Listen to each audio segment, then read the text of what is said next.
LinkedIn is the primary method for professional networking, and just to give some tips on how to get the best out of it, there's a huge amount of information and capabilities there, but in brief terms,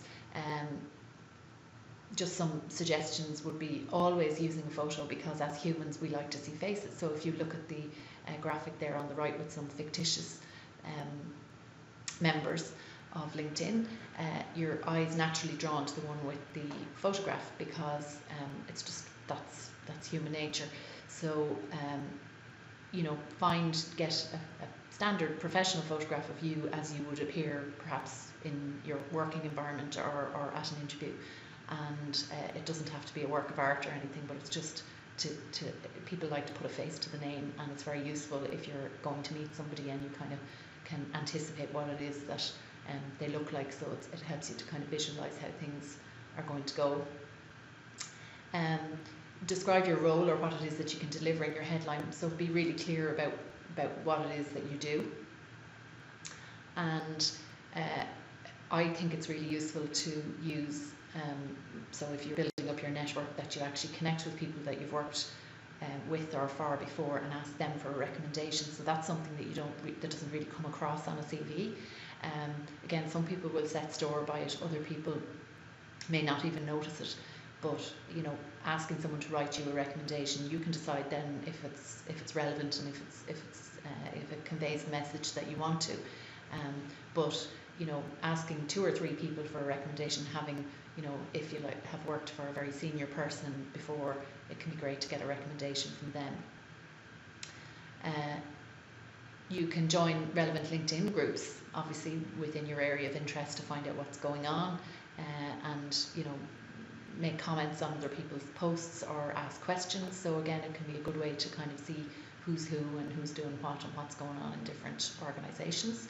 So that can be useful sort of intelligence for you if you're looking for opportunities. And you can share relevant, interesting articles with your contacts and in groups. So again, not just asking and questioning, but also offering information to other people that may be of interest to them.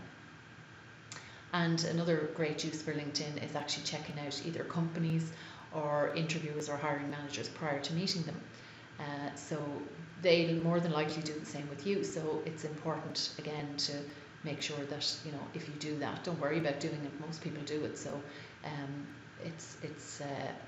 it just gives you a useful insight into if you know where someone has been to college or whatever, you might find that you have a few things in common with them. So that just makes it easier to connect. And then some other ways to build your brand online would be, obviously it depends on what industry you're in, so some may be more or less relevant, but ways that you can kind of convey what you do is using things like Facebook. So you might share some of your work or some of your writing or whatever on Facebook. Also with Twitter, again, Twitter, you can search for jobs and look at who's doing what and what company, follow them on Twitter, see what they're doing, see what innovations they're coming up with. So again, these can all be useful ways to find out more about what's going on in your area of interest, and also to convey what it is that you do, so to demonstrate your expertise.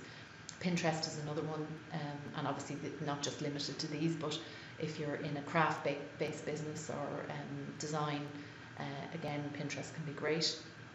Blogging is another way to demonstrate your expertise in something. So perhaps you could think about, if you haven't already done it, setting up your own blog and writing about your experience, perhaps articles if you enjoy doing that. You can create a YouTube video CV if you want to, so that's quite easy. Graduates are being asked sometimes to do this as part of their application, so it's worth thinking about. If I was to sit down and make a 90-second or 2-minute video of myself, what would I say in it? So again, this is maybe where your 90-second pitch comes in handy.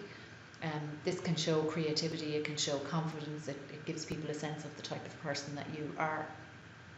So it can be a useful screening mechanism for an employer to actually see how someone comes across. And lastly, there are multiple slide tools that allow you to share slide content that you've created online. So if you have a visual portfolio of work, perhaps it's graphic design, web design, architecture, anything else that may have a visual element to it, it can be very useful to create a visual portfolio of work and link that to your LinkedIn profile, for instance.